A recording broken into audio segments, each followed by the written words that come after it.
Hi, I'm Adam. And I'm Kara. Welcome back to Crunchy Cozy Games. Today, we are talking about spooky games. I love October. I love Halloween. This is my jam. Yes, we love to decorate for Halloween. We Yes. love to celebrate spooky season.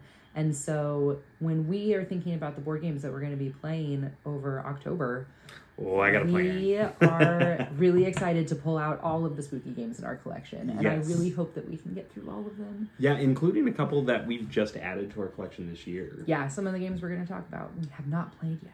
So, in kind of thinking about spookiness, this one, the first game that we're going to talk about, deals a lot with monsters, but it's not necessarily scary. Yeah. Because the monsters are all going to school. They're all having a good time. They're just trying to not get caught and get detention. Right. Because the first game that I want to talk about is Mythic Mischief. Yeah. This was one of those little surprises for me that I just enjoy the gameplay of it so much. I think it's a really clever system of you've got your 3 pieces that you're moving around the board, and you're not really attacking each other so much as you're trying to put them in the path of the Tome Keeper. Yeah, it's really more about outmaneuvering. Yes, and using your clever powers, because each faction has like a different way that they can move, a different way that they can lure the Tome Keeper, or a different way that they can move the different bookshelves that are in the library.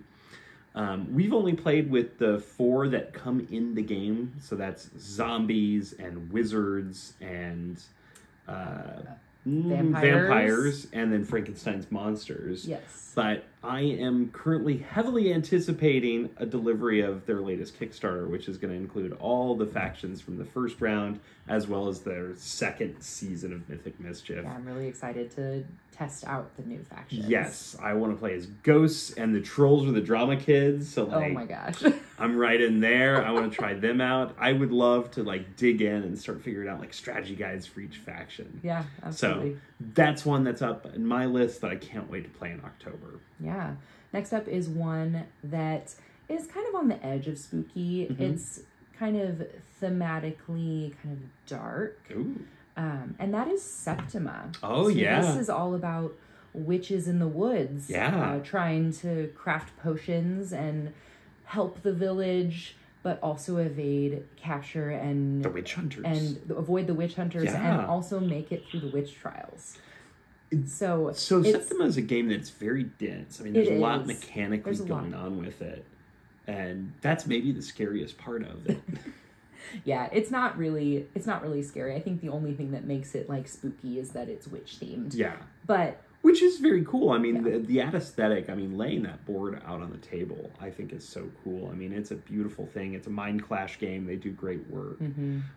But yeah, I think it does perfectly encapsulate spooky season. yeah, absolutely. And even if the game itself is not necessarily spooky, the art is all kind of dark and creepy, and then the potions are... I think it's spookier than you're giving it credit for, because you Yeah. also have the witch trials, and you can put innocent people to death that way. Okay, sure.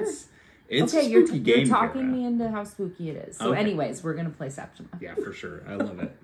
The next one is it goes back into the kind of campy aspect of spookiness. Which is fun. Yeah, it's very fun. And it is all your classic monsters, your Mummy and Invisible Man and Wolfman. And this one, again, it's another surprise for me. I got it on a sale at Target, and I was like, well, how good can it really be? And it's great. The game is Horrified. Oh, yeah. And it's just a fantastic cooperative game. It reminds me a lot of Pandemic, except it's fun.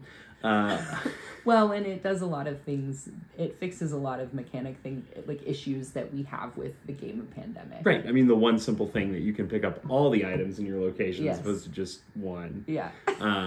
But it's also very silly. You've got all these different ways to defeat the monsters that you're doing. I also love the built-in difficulty with it. Where it's if you want to have an easy game, fight one monster. If you want to have a regular game, fight 2. If you want to make it a really challenging game, put all 3 on put 3 of them on the table. Right.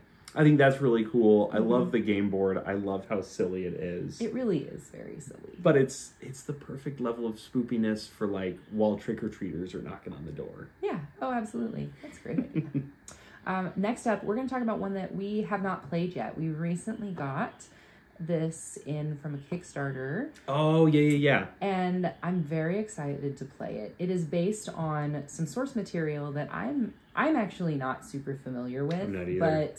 but looks super cool. And I was really sold by a lot of the videos of how the gameplay went and kind of the rotating board. You're killing me. I need to know what it is. Yeah, so we're talking about Weirdwood Manor. Ooh. And I'm really excited to get this one to the table. I mean, I don't really know a lot. I can't really explain how to play the game because we haven't played it yet. Sure. But, I know the big thing about it is it's got like kind of a turntable in the center. Yeah, so you're rotating the rooms, and it's a cooperative game as well. So you're moving around, you're trying to stop things, and you're trying to prevent scarabs from moving into the house. Yes. But yeah, I did not know it was based on any source material until you told me that Weirdwood Manor was like a thing. Yeah. So really excited to bring Weirdwood Manor to the It table. looks so cool. I love the design of it. Yeah. Our next one that we're going to talk about is a game that you got me for my birthday that we just have not made it to the table yet, and that is My Father's Work. So this is a big box game that takes a little bit of table space, takes a little bit of time. You play it over generations, but the idea is that you're kind of like a mad scientist. Ooh, continuing your family's legacy. Like there's, I think you treat werewolves. I think you are looking for like the cure for immortality. That's real simple to find. But you're looking at the secret of immortality, raising the dead, those types of things. So that's where the spookiness comes from. Okay, sure. You are a Frankenstein, if you will. Yes, exactly. And you're moving, it's worker placement. So like you can send your worker, your like mad scientist assistant to different places to get ingredients. You've got a spouse that you can send to go do things. And all the while, you're also maintaining your image with the public because they can get outraged and like come and burn your house down. Oh, because you're doing... Because you're doing mad science, Kara. Yeah. Okay, well, I'm excited to play this game. It's going to be a lot of fun. I think it's one that we're going to have to like plan out and space out over a couple days. Sure. But it's going to be great. Yeah. Next up, we have kind of a classic spooky game that we play. We love this game. It does take a little bit larger of a group, maybe medium. Like 6 players is kind of ideal for this game. Sure. And that is Mysterium. Oh, yeah. Yeah. I see when you said it required a lot of players, I was thinking you were going to go with Obscurio. Oh, I mean, this is kind of a 2-for-1. Mysterium, very similar vibes. Yeah, Mysterium and Obscurio. Obscurio is kind of like Mysterium, but with the added element that there is a betrayer in your midst. Right. And that there is someone that can kind of mess with the visions that you're seeing from the ghost. So I think both of them are really fun. I think we probably won't get both of these to the table, unfortunately. What? Why not? Just like thinking... You gotta have ambition, Kim. Okay. But we'll just have to see when we get the right group together of the right size, what the vibe is and what we have time for to play. Okay, yeah. Fair enough. So, which do you like better? That's such a hard question. I will say that I think I might like Mysterium better. Okay. I think it's a little simpler. I lean a little more towards Obscurio. I think I like the aspect of like you're pointing at specific things in there. Sure. I also love the trader element. I think that's very fun. I do think that one of the fun trader abilities is to like put a color filter over. Oh, it's so mean. Especially since like for you color is everything. Yes. I'm also really bad at being the ghost in both of these games, but I was a surprisingly good betrayer. Yeah. So, speaking of betrayers, another one that I think is a classic spooky game is Betrayal at the House on the Hill. Yes. Or is it Betrayal at Hill House? Or it's something like that. Betrayal, the Last Cabin on the Left. One of those. I never get the title right, but Betrayal. We just call it Betrayal. Betrayal is a really fun game where you're building out this mansion, and it starts off cooperative. Everybody's looking for haunts and relics. You're exploring. You're finding new rooms and different paths through the house.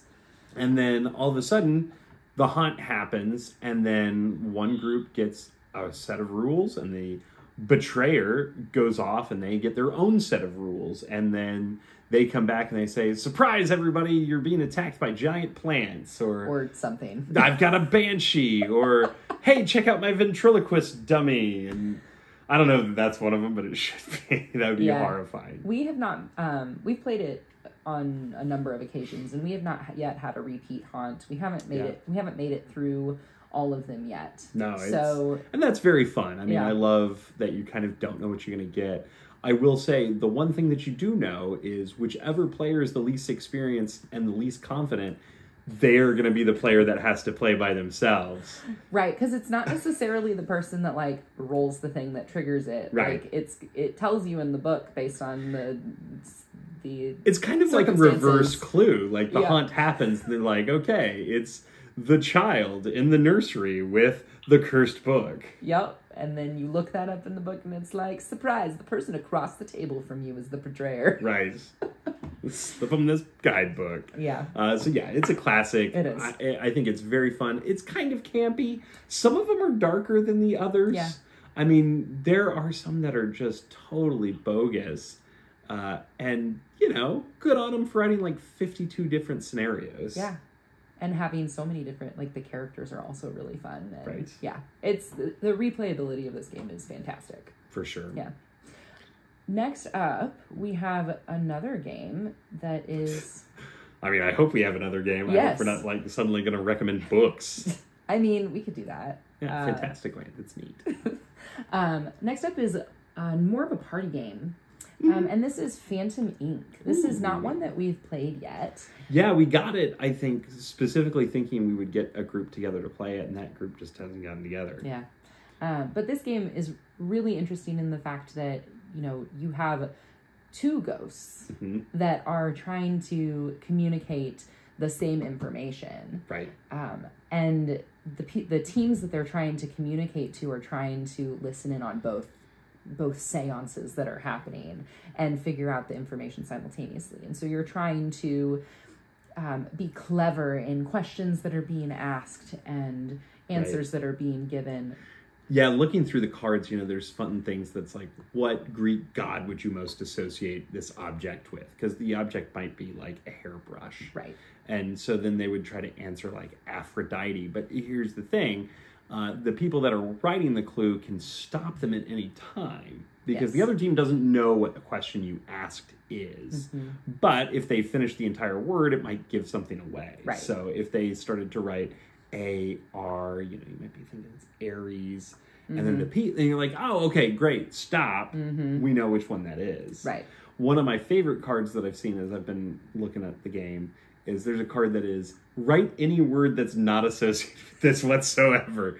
So it's just to mess with the other team. Yeah, so I'm really excited to play this one. It's going to be fun. Yeah, it's going to be great. The next one, so we're going to talk about this one. This is kind of another twofer. We have played Arkham Horror 3rd edition, the board game, which is great. It's mean. That Mythos Cup. I don't like that Mythos Cup. And that's great because you have all these different scenarios, monsters that pop up, and it's cooperative. You're working together to defeat these monsters, find clues, to solve the puzzle, to stop Cthulhu from just raining down all sorts of terror. Oh man, it's such an intense game though. It can get the difficulty level just skyrockets. It is tough. Yeah. But the one that I'm really excited for that we've not played yet is the Arkham Horror card game. Yeah. Which is designed specifically for 2 people. Oh, that's lovely. I didn't know that. And it's kind of like a campaign thing. So I know that the starter box that we have, it's just a little like step into it and then buy a whole bunch of expansions, which I'll do. Yeah. But I love cosmic horror. It's one of my favorite genres to read, so I love diving into these types of things, and I think the idea that you can like do it with a partner is so cool to me. Yeah. So looking forward to that one. Fun, spooky card game. Yeah. Awesome. The last one is one that we have talked about a lot on this channel. It is our simultaneous #1 game of last year that we played. Yeah. And that is Blood on the Clock Tower. Oh, yeah.